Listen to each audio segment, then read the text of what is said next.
Okay. Shush.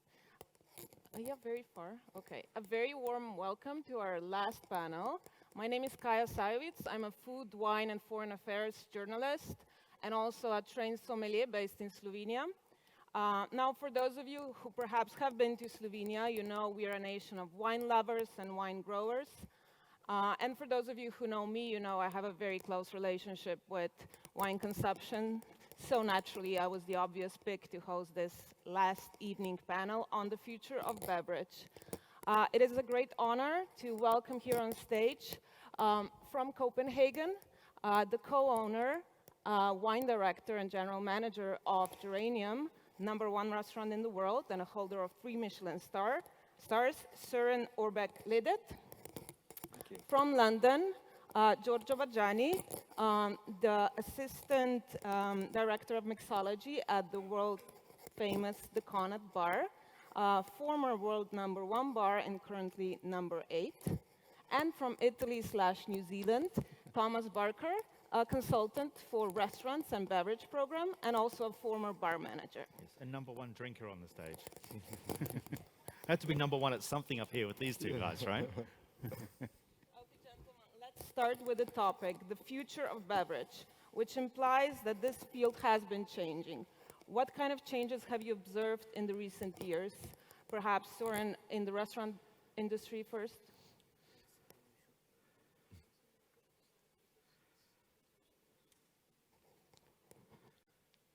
Wow. Well,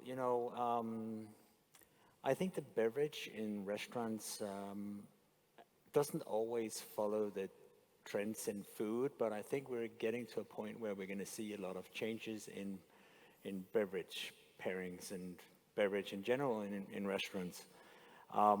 Where you've seen there's been a big movement in kitchen towards lighter cooking in many regions, different styles of cooking. Going towards maybe a more natural, plant-based movement in many restaurants around the world. I think that you're going to see a lot of change in beverage going the same way. I think you're going to see way more non-alcoholic pairings around the world. And to be honest, I'm a sommelier. I love beers. I just don't necessarily need the alcohol in beer. Okay. And I think it's one thing that I've seen a big change is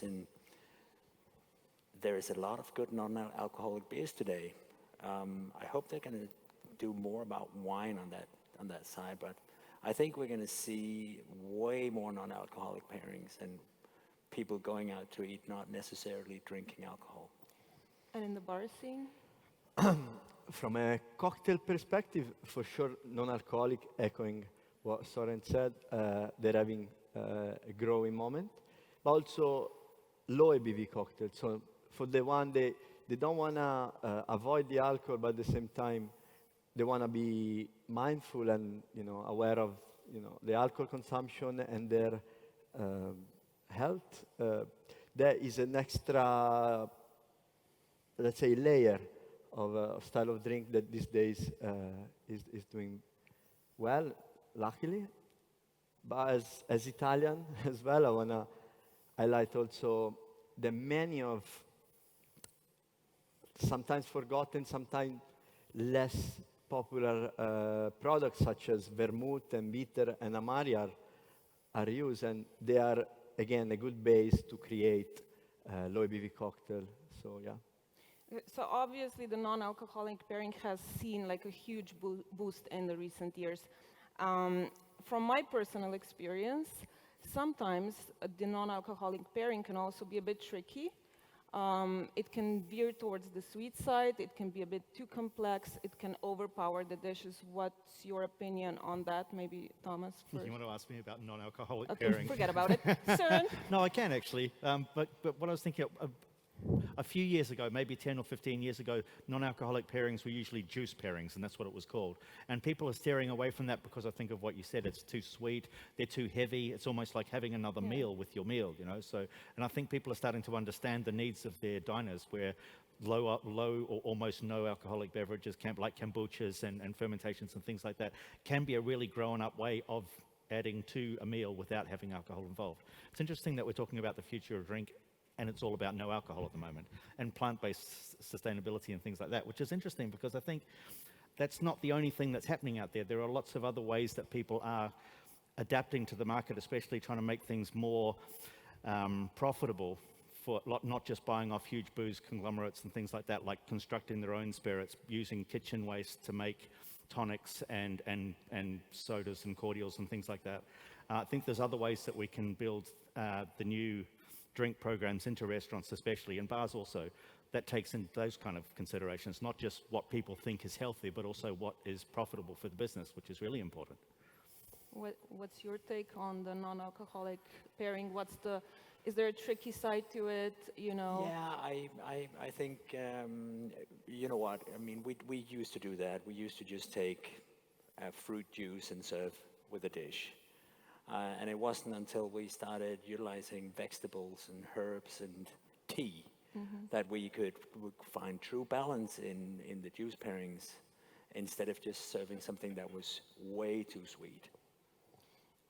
Now, this is, okay, when we talk future of anything, we are kind of used to looking up north to Copenhagen in particular.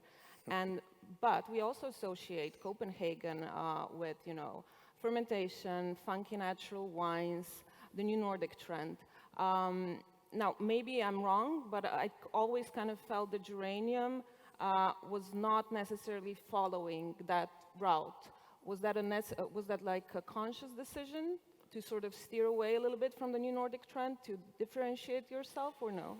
No, I mean, I think everybody. I mean, I was working at Noma when we signed the manifest for the Nordic Kitchen, but I don't think that necessarily anybody that signed that manifest 20 years ago are even cooking Nordic food anymore. And I think, in all honesty, I think the Nordic Kitchen has been a flavor of the month for the past 15 years, but it's now settling and has become just another kitchen like the French kitchen and whatnot. I think, I mean, if you're going to talk about a future kitchen, I think the modern kitchen of South America is the way you want to look. And I think you should also look there towards what's going on in beverage, maybe even in the future. It's, yeah. But no, back to Geranium just quickly about that. No, we were never that. I mean, we were never a restaurant that lived on the edge of innovation. We were always a restaurant that had comfort in pleasing guests, making something that everybody could enjoy and like. And we were never asking the guests to have something that thought was weird or crossing boundaries or not. So yeah. This is a question for maybe all three of you. It used to be enough to just do like a really good wine pairing in restaurants, not anymore. It seems a lot of the pairings in high-end creative restaurants, they involve everything from cocktails to kombuchas, water keffirs, infusions, fermented juices. The beverage seems to be sort of like stepping from the supporting role into a co-leading role. And are we fine with that, or do we think that the dishes should still continue to be the real stars of the menu? No, I'll go first with that one. No, I think it's fantastic that they're coexisting together. I think you need something to wash your meal down with most times. Sometimes not, but most times it's nice to have a liquid to go with your solids. You know, I mean, I always find myself, it doesn't matter, sometimes water, sometimes beer, sometimes wine. Sake is a really interesting thing that's starting to get huge in restaurants at the moment. It has been for years in Japan, obviously. But you know, I think it's a really great thing that people are starting to think about the combination of flavors that can go with two completely separate types of things you put in your stomach. Yeah, I also think that these days people are looking for uniqueness and personalization of experience. So, okay, there are millions of wine probably around the world, but expanding the pairing with different liquid of different nature could also always give a different experience compared to another restaurant, because maybe a restaurant will include sake, maybe another no. One will include kombucha, another no. So already choosing certain beverages make your place very much unique compared to a restaurant that has only wine pairing. Not in a bad accent, but I'm a bartender, so I don't do food pairing as much. I mainly serve drinks, but when I see our offering or bartender offering, you have beer, you have cocktails, you have champagne, you have, again, drinks, they have different texture, different consistency on the palate, and different flavor that sometimes you can, I don't want to say achieve, but you can't express that easily using only wines. Yeah, I completely agree. I think it. I really honestly believe that you can create a better experience by combining all these different things. I mean, when I have guests at Geranium and they ask me to choose for them, I'll always choose a combination of wine and non-alcoholic pairing, because to me, I mean, again, if I drink a full wine pairing, and a lot of my guests do, but if I drink a full wine pairing, sometimes I'll struggle remembering a few of the ingredients in the last dishes, right? I think we've all had that problem. But if I make a combination where I utilize some non-alcoholic beverages, I can first of all serve a better quality wine, but at the same time, we'll leave the guest, we'll leave the restaurant feeling not completely smashed, but maybe uplifted somehow. The theme of this year's Gastromasa is sustainability. It's also probably one of the most overused and exploited terms in the world of gastronomy. Everything is sustainable. Even the term zero waste gets thrown around a lot in the world of beverage as well. So what is the future? Are we going really to make a step towards as less waste as possible? Or are we just going to become more honest and retire the word sustainable? I mean, for sure. I think it's something that we all have to take serious. And we have to look at sustainability every time we do something. It's not just about waste. It's about how we transport things around the globe. Sustainability is also, I mean, business has to be financially sustainable. I mean, there's a lot of things that goes into sustainability, and yes, it has been a very misused, but we have to look at all these things, and I think it's important that we look at waste and how to utilize whole things. I mean, I can only speak about, again, the non-alcoholic thing. I mean, I think it's great that we can use, if we make a lemon thing, we're not only using the juice, we're using the entire lemon. I think that's a great way to reduce a little bit of waste, just in general. If I may, there are certain practice that we introduce in our bars or restaurants that they make us always lean towards a more sustainable approach of what we do. But as Soren said, it's a bigger conversation when you look at people sustainability, transportation, because in the alcohol beverage, if we want to be truly honest, you know, tequila only comes from Mexico.